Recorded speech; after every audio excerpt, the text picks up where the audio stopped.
नमस्कार दोस्तों, आपका हमारे YouTube चैनल धार्मिक कथाएं और कहानियाँ में स्वागत है। आज मैं आपको शनिवार व्रत की संपूर्ण कथा सुनाऊंगी। अगर आपको यह कथा अच्छी लगी तो आप वीडियो को लाइक, सब्सक्राइब और शेयर ज़रूर कीजिएगा। आइए सुनते हैं शनिवार व्रत की कथा। कई हजारों साल पहले स्वर्ग में 9 ग्रहों के बीच में एक सवाल को लेकर झगड़ा होने लगा। ये सवाल था, आखिर सबसे बड़ा है कौन। सारे ग्रह खुद को बड़ा कह रहे थे। होते होते बात इतनी बड़ी हो गई कि सबके बीच लड़ाई होने लगी। तभी इस बात का फैसला करने के लिए सभी ग्रहों ने इंद्रदेव के पास जाने का फैसला लिया। वहां पहुंचकर सबने एक स्वर में उनसे पूछा, आखिर हम सब में से सबसे बड़ा कौन है। इस सवाल का जवाब इंद्रराज के पास भी नहीं था। इस बात को सुनते ही वो परेशान हो गए। साफ शब्दों में इंद्रदेव ने कह दिया कि आपके इस सवाल का जवाब राजा विक्रमादित्य ही दे सकते हैं। हम सबको तुरंत पृथ्वीलोक चली जाना चाहिए। सबने इंद्रदेव की बात मान ली और सभी एक साथ उज्जैन पहुंच गए। वहां पहुंचकर सारे 9 ग्रहों ने इंद्रदेव से पूछा गया सवाल इस बार राजा विक्रमादित्य से किया। ऐसा सवाल सुनकर राजा भी हैरान हो गए। उनके मन में हुआ कि हर ग्रह की अपनी एक खासियत है। हर कोई किसी धातु का देव कहलाता है और सबकी शक्ति अलग अलग व प्रभावी है। अगर किसी को बड़ा और किसी को छोटा कह दिया तो बड़ी मुश्किल हो सकती है। सोचते सोचते विक्रमादित्य के दिमाग में एक तरकीब आई। उन्होंने सभी ग्रहों का आसन बनवाकर लगा दिया। हर धातु के गुण के हिसाब से आसन लगाए गए थे, जैसे कि सोना, चांदी, कांसा, तांबा, सीसा, रांगा, जस्ता, अभ्रक और लोहा। अब इन आसनों में उनके स्वामी को बैठने के लिए कहा।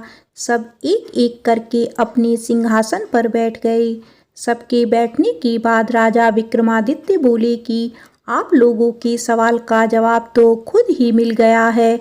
अब जो सबसे आगे बैठा है वही सबसे बड़े हैं। इस बात को सुनते ही आखिरी सिंहासन पर बैठे शनिदेव को गुस्सा आ गया। गुस्से में शनि ने विक्रमादित्य से कहा, तुमने मुझे सबसे पीछे बैठाकर मेरा अपमान किया है। तुम्हें मेरी शक्तियों का अंदाजा नहीं है। मैं तुम्हें पूरी तरह से खत्म कर दूंगा। उन्होंने आगे कहा कि सूर्य किसी राशि में 1 महीने, चंद्रमा किसी राशि में 2.25 दिन, मंगल एक राशि में 1.5 महीने, बुध व शुक्र 1 महीने, बृहस्पति 13 महीने ही रहते हैं। इन सब के मुकाबले मैं किसी भी राशि में 7.5 साल तक 7.5 बनकर रहता हूँ। कई देवता मेरे प्रकोप से पीड़ित हैं। भगवान राम को भी 7.5 का प्रकोप झेलना पड़ा। इसी वजह से वो जंगल गए थे। रावण भी 7.5 की वजह से ही लड़ाई में मारा गया था। अब तुम्हारी बारी है। तुम भी मेरे प्रकोप से बच नहीं पाओगे। अब ये सब देखकर अन्य ग्रहों के देवता चले गए और शनिदेव भी नाराज होते हुए आगे निकल गए। इतना सब होने के बाद विक्रमादित्य परेशान थे, लेकिन वो पहले की तरह ही अपनी जनता के लिए न्याय करते रहे। होते होते वो आनंद से अपना जीवन जीने लगे, पर शनिदेव अपना अपमान बिल्कुल भी नहीं भूले थे। बदला लेने के मन से एक दिन शनिदेव घोड़ा व्यापारी के रूप में उज्जैन पहुँचे। वहां पहुँचते ही उन्होंने खबर फैला दी कि उनके पास खूब तेज दौड़ने वाले घोड़े हैं। इस खबर के मिलते ही राजा ने घोड़े का ख्याल रखने वाले अश्वपाल को कहा कि जाओ उससे घोड़ा खरीद कर ले आओ। वो गया और देखा कि घोड़ा काफ़ी कीमती है। फिर विक्रमादित्य खुद गए और एक ताकतवर घोड़ा पसंद कर लिया। उसके बाद घोड़े की गति को देखने के लिए विक्रमादित्य उस घोड़े पर सवार होने लगे। तभी घोड़ा हवा में तेजी से दौड़ा और राजा को जंगल ले जाकर छोड़ दिया। जंगल से राजा अपने नगर वापस आने का रास्ता ढूंढने लगे। उन्होंने कई घंटों तक रास्ता ढूंढा, लेकिन उन्हें रास्ता नहीं मिला और वो भूख प्यास से तड़पने लगे। कुछ ही देर में उन्हें एक चरवाहा दिखा। उससे राजा ने पानी मांगकर पी लिया और पानी के बदले में उसे अपनी सोने की अंगूठी दे दी। उसके बाद राजा रास्ता पूछते हुए एक नगर में पहुँचे। वहाँ सामने ही राजा को एक सेठ की दुकान दिखाई दी। वो कुछ देर के लिए वहाँ बैठकर उस सेठ से बातें करने लगे। उसी वक्त सेठ की दुकान की चीज़ें बहुत तेज़ी से बिकने लगी। सेठ को लगा कि राजा उसके लिए भाग्यशाली है, इसीलिए वो उन्हें अपने घर खाना खिलाने के लिए ले गए। घर पहुंचकर सेठ कुछ देर के लिए राजा को एक कमरे में छोड़कर बाहर गए। वहां राजा ने एक खूंटी पर हीरे का हार लटका हुआ देखा। तभी 1 घंटी बजी और देखते ही देखते खूंटी ने उस हार को निगल लिया। ये सब देखने के बाद राजा बड़ा हैरान हुए। कुछ देर बाद सेठ वहां आया तो उसे वो हार नहीं दिखा। तभी उसे विक्रमादित्य पर हार चोरी करने का शक हुआ। सेठ ने उसकी शिकायत उस नगर के राजा को कर दी। सैनिक विक्रमादित्य को जंजीर में जकड़कर उस राज्य के राजा के पास ले गए। राजा ने विक्रमादित्य से पूछा, वो हार कहाँ है? उन्होंने जवाब दिया, उसे वहाँ की खूंटी निकल गई जिसमें वो हार टंगा हुआ था। इस बात को सुनते ही राजा गुस्से से लाल हो गए। राजा जवाब से संतुष्ट नहीं थे, इसीलिए विक्रमादित्य को हीरे के हार का घोषित करते हुए हाथ पांव काटने की सजा सुना दी। सैनिकों ने राजा का आदेश मानते हुए विक्रमादित्य के हाथ पांव काटकर उसे सड़क पर यूं ही छोड़ दिया। सड़क पर इस तरह से पड़े हुए विक्रमादित्य को कई दिन हो गए थे। एक दिन तेली को उन पर दया आ गई और उन्होंने अपने घर लेकर चला गया। उन्हें बैल हाँकने वाले कोलू की जगह काम दिया। अब विक्रमादित्य रोज बैलों को आवाज़ देकर उन्हें हाँकते थे। रोज बैलों को हाँकने का काम करने पर विक्रमादित्य को बदले में खाना मिलता था। इसी तरह होते होते 7.5 साल बीत गए। 7.5 साल बाद जब राजा 7.5 खत्म हुई तो वर्षा ऋतु शुरू हो गई। विक्रमादित्य एक रात बादल और बारिश के राग वाला गाना जोर जोर से गा रहे थे। तभी उस नगर की राजकुमारी पास से ही गुजर रही थी। उसने वो गाना सुना और दासी को कहा कि पता लगाओ वो कौन है। दासी ने ठीक वैसा ही किया। वो कुछ देर बाद लौटकर आई और कहा कि वो एक राजा हैं जिसे हीरे का हार चुराने की सजा के रूप में अपंग कर दिया गया है। राजकुमारी को उसका बादल बारिश के राग वाला गाना खूब पसंद आया था, इसीलिए उसने अपंग राजा से शादी करने का फैसला लिया। इस बारे में जब राजकुमारी ने अपने माँ बाप को बताया तो उन्होंने इस रिश्ते से इनकार कर दिया। विक्रमादित्य के संगीत पर मोहित उस राजकुमारी ने जिद पकड़ ली कि वो शादी करेगी तो विक्रमादित्य से ही करेगी, वरना वो अपने प्राण त्याग देगी। बेटी की जिद के आगे हारकर उन्होंने उसकी शादी विक्रमादित्य से करवा दी। शादी के बाद राजकुमारी भी विक्रमादित्य के साथ तेली के घर चली गई। विवाह की रात को ही विक्रमादित्य के सपने में शनिदेव आई और कहा कि अब तो तुम्हें मेरे प्रकोप का पता चल ही गया होगा। अपने दंड की सजा मैंने तुम्हें इस तरह से दी है। सपने में ही राजा दुखी होकर शनिदेव से माफ़ी मांगने लगा और प्रार्थना करते हुए बोले, आपने मुझे जितना दुख दर्द दिया है उतनी किसी और को मत देना। विक्रमादित्य की प्रार्थना सुनकर शनिदेव को अच्छा लगा। उन्होंने सपने में ही उन्हें बताया कि जो भी इंसान मेरी पूजा करेगा, मुझ पर ही मन लगाकर ध्यान रख करेगा, मेरी कथा सुनेगा, चींटियों को आटा खिलाएगा, वो मेरे प्रकोप से हमेशा बचा रहेगा। साथ ही मैं उनके मनोरथ भी पूरे करूँगा। सपने में ये सब देखते ही विक्रमादित्य की नींद खुल गई और उनके हाथ पांव भी लौट आए थे। अपंगता से छुटकारा पाकर वो बहुत खुश हुए। उन्होंने मन से शनिदेव को धन्यवाद किया। इसके बाद विक्रमादित्य ने अपनी पत्नी को शनिदेव के प्रकोप की पूरी कहानी सुनाई। तभी सेठ को भी पता चला कि वो अपंग इंसान राजा विक्रमादित्य हैं।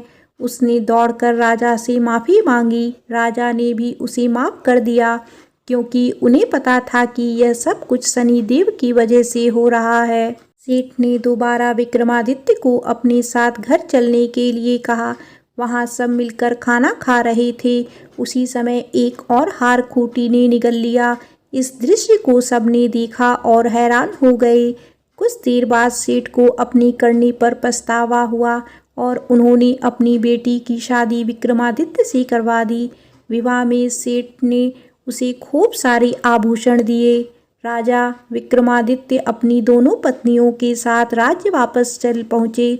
वहाँ धूमधाम से उनका स्वागत हुआ। अगले ही दिन विक्रमादित्य ने यह घोषणा करवा दी कि सारे ग्रहों में सबसे श्रेष्ठ शनिदेव हैं। प्रेम से बोलो शनिदेव की जय। आइए अब सुनते हैं शनिदेव के जन्म की पौराणिक कथा। स्कंद पुराण के अनुसार सबसे अधिक प्रचलित शनि उत्पत्ति की कथा इस प्रकार है। जब सूर्य देवता का विवाह दक्ष कन्या संज्ञा के साथ हुआ तो संज्ञा सूर्य देव का अत्यधिक तेज सहन नहीं कर पाती थी।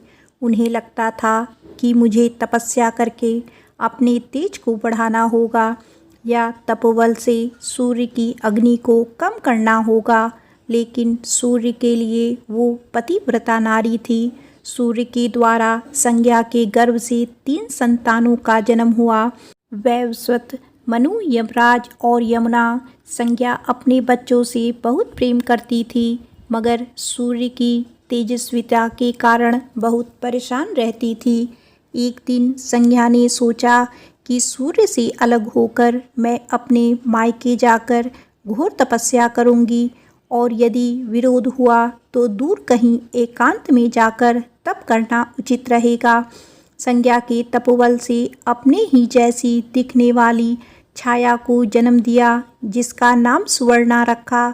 संज्ञा ने अपनी छाया सुवर्णा को अपने बच्चों की जिम्मेदारी सौंपते हुए कहा कि आज से मेरे स्थान पर मेरा नारी धर्म तुम निभाओगी और बच्चों की परवरिश भी करोगी। अगर कोई आपत्ति आ जाए तो मुझे बुला लेना, मैं दौड़ी चली आऊँगी। मगर एक बात याद रखना कि तुम छाया हो, संज्ञा नहीं। यह भेद कभी किसी को पता नहीं चलना चाहिए। संज्ञा छाया को अपनी जिम्मेदारी सौंपकर अपने पीहर मायके चली गई। घर पहुंचकर अपने पिताश्री को बताया कि मैं सूर्य का तेज सहन नहीं कर सकती, अतः तप करने के लिए अपने पति से बिना कुछ कहे मायके आई हूँ। यह सुनकर पिता ने संज्ञा को बहुत डांटा और कहा कि बिन बुलाए बेटी यदि मायके में आई तो पिता व पुत्री को दोष लगता है। बेटी, तुम जल्द अपने ससुराल सूर्य के पास लौट जाओ। तब संज्ञा सोचने लगी कि यदि मैं वापस लौटकर ससुराल गई तो छाया को मैंने जो कार्यभार सौंपा है उसका क्या होगा, छाया कहाँ जाएगी। यह सोचकर संज्ञा ने उत्तर कुरुक्षेत्र में भीषण घनघोर जंगल में जाकर शरण ले ली। अपनी खूबसूरती तथा यौवन को लेकर उन्हें जंगल में डर लग रहा था, अतः उन्होंने बड़वा घोड़ी का रूप धारण किया ताकि कोई उन्हें पहचान न सके और तप करने लगी। उधर सूर्य और छाया के मिलन से 3 बच्चों का जन्म हुआ। सूर्य और छाया दोनों एक दूसरे से पूर्णतः संतुष्ट थे और सूर्य को छाया पर कभी संदेह नहीं हुआ। छाया ने जिन 3 बच्चों को जन्म दिया था उनके नाम थे मनु, शनिदेव एवं पुत्री भद्रा। एक अन्य कथा के अनुसार शनिदेव की उत्पत्ति महर्षि कश्यप के अभिभावकत्व में कश्यप यज्ञ से हुई। जब शनिदेव छाया के गर्भ में थे तो शिव भक्तिनी छाया ने शिव जी की इतनी तपस्या की कि उन्हें अपने खाने पीने तक का ख्याल नहीं रहता था। छाया ने अपने आप को इतना तपाया कि गर्भ के बच्चे पर भी तप का प्रभाव हुआ और छाया के भूखे प्यासे रहने तथा धूप गर्मी में तपन से गर्भ में ही शनि का रंग काला हो गया। जब शनि का जन्म हुआ तो सूर्यदेव शनि के काले रंग को देखकर हैरान हो गए। उन्हें छाया पर शक हुआ। उन्होंने छाया का अपमान कर डाला। कहा कि यह मेरा पुत्र नहीं हो सकता। शनिदेव के अंदर जन्म से ही माँ की तप शक्ति का बल था। जब उन्होंने देखा कि मेरे पिता माँ का अपमान कर रहे हैं, तब उन्होंने क्रूर दृष्टि से अपने पिता को देखा तो पिता सूर्य की पूरी देह का रंग काला और उनकी छाया काया धूमिल पड़ गई। उनके रथ के घोड़ों की चाल रुक गई, रथ आगे नहीं चल सका। तब सूर्यदेव परेशान होकर शिवजी को पुकारने लगे। शिवजी ने सूर्यदेव को सलाह दी और कहा कि आपके द्वारा नारी व पुत्र दोनों का अपमान हुआ है, इसीलिए आपको यह दोष लगा है। सूर्यदेव ने अपनी गलती की क्षमा मांगी और शिवजी को प्रसन्न करके पूर्वतः पुनः सुंदर रूप एवं घोड़ों की गति प्राप्त की। तब से श्री शनिदेव पिता के विद्रोही, शिव जी के भक्त तथा माता के प्रिय हो गए। हमारे जीवन में जन्म से लेकर मृत्यु तक शनिदेव का प्रभुत्व है। जन्म लेते ही जातक के परिवार वालों की अभिलाषा होती है कि हमारी राशि में या जन्म लेने वाले बच्चे की राशि में शनि कैसा है, कौन से ग्रह नक्षत्र में बच्चे का जन्म हुआ है। हमारे शरीर में जो लौह तत्व मौजूद हैं, उस लौह तत्व का स्वामी शनि है। शनि के कमज़ोर होने से, शनि के प्रकोप तथा शनि पीड़ा से वह लौह तत्व शरीर में कम हो जाता है, जिसकी वजह से तमाम शारीरिक व्याधियां व्यक्ति को कमज़ोर बनाती हैं। शरीर में यदि लौह तत्व है तो बल है, इसके बिना शरीर की ऊर्जा समाप्त हो जाती है। जिनका शनि प्रबल है, उन्हें लौह तत्व की कमी कभी नहीं होती। शनिदेव साक्षात रुद्र हैं। उनकी शरीर क्रांतिशील व इंद्र नीलमणि के समान है। शनि भगवान के शीर्ष पर स्वर्ण मुकुट, गले में माला तथा शरीर पर नीले रंग के वस्त्र सुशोभित हैं। शनिदेव गिद्ध पर सवार रहते हैं। हाथों में क्रमशः धनुष, बाण, त्रिशूल और वज्रमुद्रा धारण करते हैं। वे भगवान सूर्य तथा छाया स्वर्णा के पुत्र हैं। वे क्रूर ग्रह माने जाते हैं। इनकी दृष्टि में क्रूरता का मुख्य कारण उनकी पत्नी का श्राप है। ब्रह्म पुराण के अनुसार बाल्यकाल में ही शनिदेव भगवान श्री कृष्ण के अनन्य भक्त थे। वे भगवान श्री कृष्ण के अनुराग में मग्न रहा करते थे। युवावस्था में उनके पिताश्री ने उनका विवाह चित्ररथ की कन्या से करवा दिया। उनकी पत्नी सती साध्वी एवं परम तेजस्विनी थी। एक रात्रि वह ऋतु स्नान कर पुत्र प्राप्ति की इच्छा लिए शनिदेव के पास पहुँची, परंतु शनिदेव तो भगवान श्री कृष्ण के ध्यान में लीन थे। उन्हें बाहर संसार की सुधि ही नहीं थी। उनकी पत्नी प्रतीक्षा करके थक गई। उनका ऋतुकाल निष्फल हो गया, इसीलिए उन्होंने क्रूर होकर शनिदेव को श्राप दे दिया कि आज से तुम जिसे भी देखोगे वह नष्ट हो जाएगा। ध्यान टूटने पर शनिदेव ने अपनी पत्नी को मनाया। उनकी धर्मपत्नी को अपनी भूल पर पश्चाताप हुआ, किंतु श्राप के प्रतिकार की शक्ति उनमें नहीं थी। तभी से शनिदेव अपना सिर नीचा करके रहने लगे, क्योंकि वे नहीं चाहते थे कि उनकी दृष्टि से किसी का अनिष्ट हो। ज्योतिष शास्त्र के अनुसार शनि ग्रह यदि कहीं रोहिणी भेदन कर दे तो पृथ्वी पर 12 वर्षों का घोर अकाल पड़ जाएगा और प्राणियों का बच पाना मुश्किल हो जाएगा। शनि ग्रह जब रोहिणी भेदन कर बढ़ता जाता है, तब यह योग आता है। यह योग महाराज दशरथ के समय में आने वाला था। तब ज्योतिषियों ने महाराज दशरथ को बताया कि यदि शनि का योग आ जाएगा तो प्रजा अन्न जल के बिना तड़प तड़प कर मर जाएगी। प्रजा को इस कष्ट से बचाने हेतु महाराज दशरथ अपने रथ पर सवार होकर नक्षत्र मंडल में पहुँचे। पहले तो उन्होंने नित्य की भांति शनिदेव को प्रणाम किया। इसके पश्चात क्षत्रिय धर्म के अनुसार उनसे युद्ध करते हुए उन पर संहारास्त्र का संधान किया। तब शनिदेव महाराजा दशरथ की कर्तव्य निष्ठा से अति प्रसन्न हुए और उनसे कहा, वर मांगो। महाराज दशरथ ने वर मांगा कि जब तक सूर्य नक्षत्र आदि विद्यमान हैं तब तक आप रोहिणी भेदन ना करें। शनिदेव ने उन्हें वर देकर संतुष्ट किया। भगवान शनिदेव के अधिदेवता प्रजापति ब्रह्मा और प्रत्यधि देवता यम है। इनका वर्ण कृष्ण, वाहन गिद्ध तथा रथ लोहे का बना है। शनिदेव एक राशि में 30-30 महीने रहते हैं। वे मकर और कुंभ राशि के स्वामी हैं तथा इनकी महादशा 19 वर्ष तक की होती है। इनकी शांति के लिए मृत्युंजय जप की नीलम धारण तथा ब्राह्मण को तिल, भैंस, लोहा, तेल, काला वस्त्र, नीलम, काली गौ, जूता, कस्तूरी और सुवर्ण का दान देना चाहिए। शनिवार को इनकी महिमा को पढ़ने से धन संकट दूर होता है। सूर्यपुत्र शनिदेव के बारे में कहा जाता है कि उनका गुस्सैल स्वभाव और ग्रह दशा किसी को भी बर्बाद कर सकती है, लेकिन ऐसा हर किसी के साथ नहीं होता है। शनिदेव केवल उन्हीं लोगों को परेशान करते हैं जिनके कर्म अच्छे नहीं होते। शनिदेव न्याय के देवता हैं। यही वजह है कि भगवान शिव ने शनिदेव को 9 ग्रहों में न्यायाधीश का काम सौंपा है।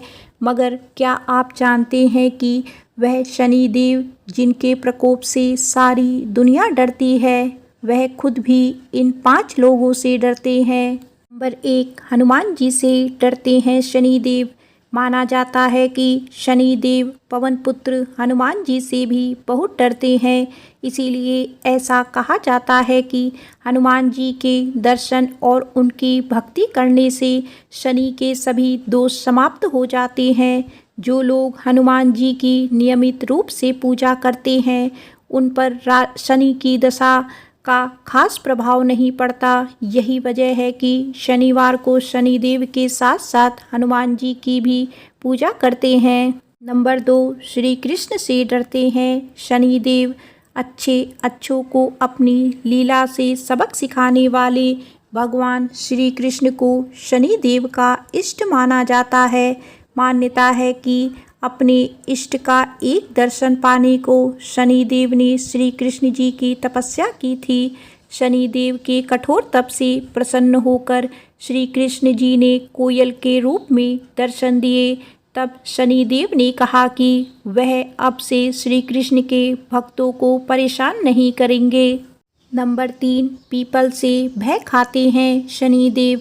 पौराणिक मान्यताओं के अनुसार शनिदेव को पीपल से भी डर लगता है। इसीलिए शनिवार को पीपल के पेड़ के नीचे सरसों के तेल का दीपक जलाने से शनिदेव प्रसन्न होते हैं। शास्त्रों में बताया गया है कि जो पिप्पलाद मुनि का नाम जपेगा और पिप्पल की पूजा करेगा उस पर शनि दशा का अधिक प्रभाव नहीं होगा।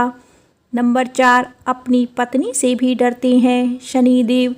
शनि महाराज अपनी पत्नी से भय खाते हैं। इसीलिए ज्योतिष शास्त्र में शनि की दशा में शनि पत्नी का नाम मंत्र जपना भी शनि का एक उपाय माना गया है। इसकी कथा यह है कि एक समय शनि पत्नी ऋतु स्नान करके शनि महाराज के पास आई, लेकिन अपने इष्ट देव श्री कृष्ण के ध्यान में लीन शनि महाराज ने अपनी पत्नी की ओर देखा नहीं। क्रोधित होकर पत्नी ने श्राप दे दिया था कि आज से तुम जिसे भी देखोगे वह नष्ट हो जाएगा। तभी से शनिदेव अपना सिर नीचा कर कर रहने लगे, क्योंकि वे नहीं चाहते थे कि किसी का अनिष्ट हो। नंबर 5, भगवान शिव से भी डरते हैं शनिदेव।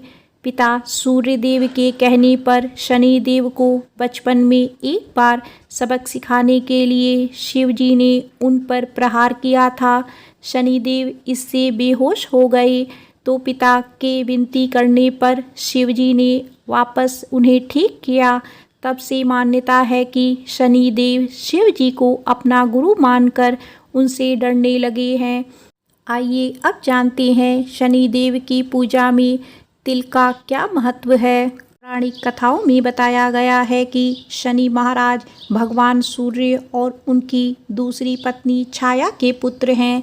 बताया जाता है कि एक बार गुस्से में सूर्य देव ने अपने ही पुत्र शनि को श्राप देकर उनके घर को जला दिया था। इसके बाद सूर्य को मनाने के लिए शनि ने काले तिल से अपने पिता सूर्य की पूजा की तो वह प्रसन्न हुए। इस घटना के बाद से तिल से शनिदेव और उनके पिता की पूजा होने लगी। ऐसे मिला था शनिदेव को 9 ग्रहों के स्वामी का वरदान। कहा जाता है कि एक बार भगवान सूर्यदेव अपनी पत्नी छाया से मिलने आए।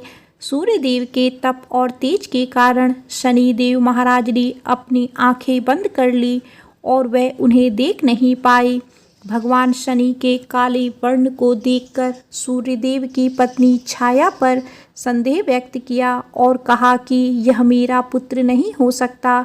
इसके चलते शनिदेव के मन में सूर्य के प्रति शत्रुवत भाव पैदा हो गया।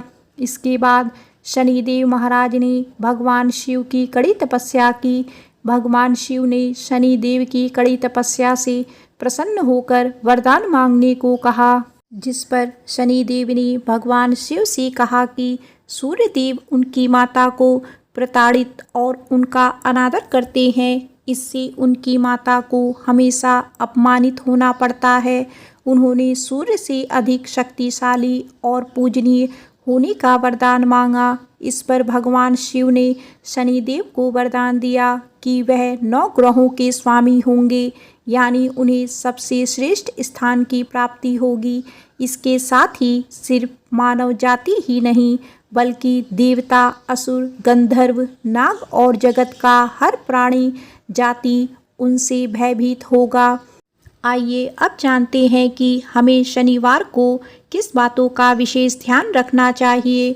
भगवान शनि के कोप से बचने के लिए सूर्य उदय से पहले उठकर व्रत रखने का संकल्प लें। शनिवार के दिन उनकी प्रतिमा पर काले तिल और तेल चढ़ाएं। शनिवार के दिन लोहा या लोहे से बनी चीज़ों को खरीदने से बचें। इस दिन सरसों का तेल भी नहीं खरीदा जाता है। गरीबों और बेसहारा लोगों की मदद करें। इससे शनिदेव प्रसन्न होते हैं और उनकी कृपा दृष्टि बनी रहती है। एक बार प्रेम से बोलिए शनिदेव महाराज की जय।